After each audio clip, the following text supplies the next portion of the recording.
Hi everyone, my name is Josephine McAllister and I'm a first-year PhD student from the University of Bath.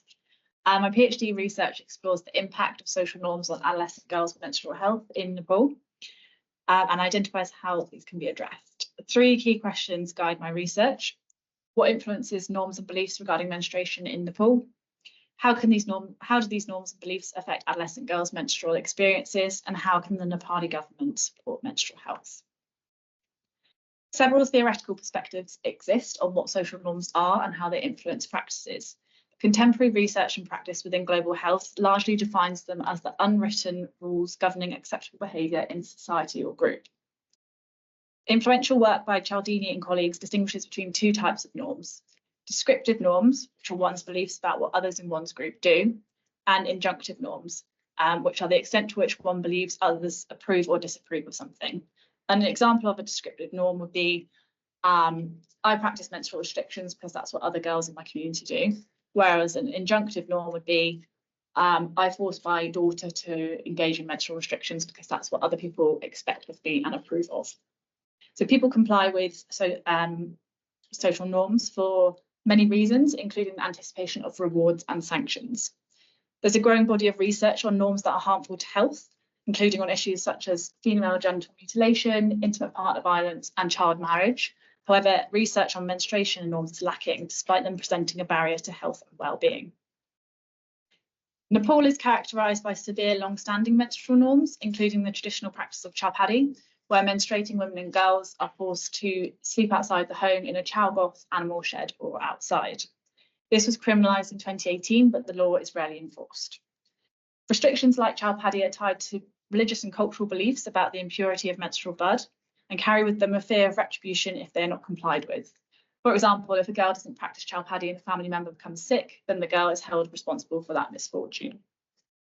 Girls are subsequently significantly burdened and risk personal safety while practicing chowpatty. This includes risks of sexual assault and snakebite.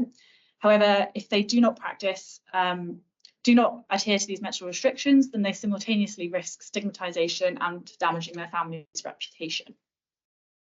These pressures, combined with a lack of social support during menstruation, mean that many girls report experiencing mental health challenges. Addressing restrictions on their own won't remove the stigma and taboos surrounding menstruation. It's important that we understand how norms influence these practices and the power structures and factors that can sustain or disrupt them.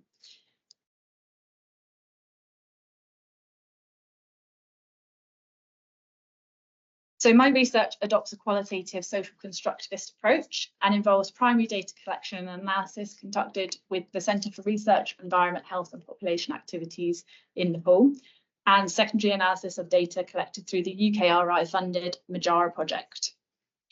My research is informed by Sislagi and Heiss' theory of normative spectrum, which argues that norms have varying levels of influence over health-related and harmful practices.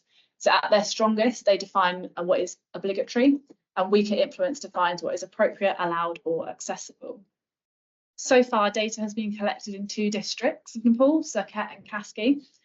In-depth interviews have taken place with health workers, teachers, community and faith leaders, and focus group discussions have taken place with girls, women, and men.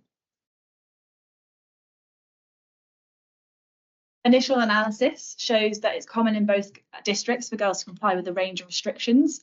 This includes religious and social restrictions, interpersonal restrictions such as not looking or touching certain family members, restrictions on cooking, consuming food products, using communal toilets or water sources, and sleeping separately.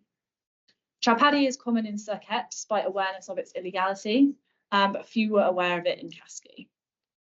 Girls reported that they don't like these restrictions, but comply with them to protect their family from misfortune and to maintain their reputation within society. Surkhet is heavily influenced by superstition, and the norms are upheld by community leaders. Men in the same district argue that female family members enforce the restrictions on their daughters, and these women indicated that they wanted to continue practicing chowpatty, but in a safer way. Community leaders in the same district argue that girls have accepted these restrictions as a normal part of life and follow them willingly without coercion. This raises important questions about perceptions of what others do and approve of and expect of other people, and how this influences behaviour. The initial analysis reveals areas that I hope to explore throughout the course of my PhD, including whether norms are changing, the mechanisms through which other norms, such as child marriage, have changed, and how girls wish to experience change. The intention of my research is to add to the growing literature on norms that are harmful to health and to improve menstrual experiences in Nepal and further afield. Thank you.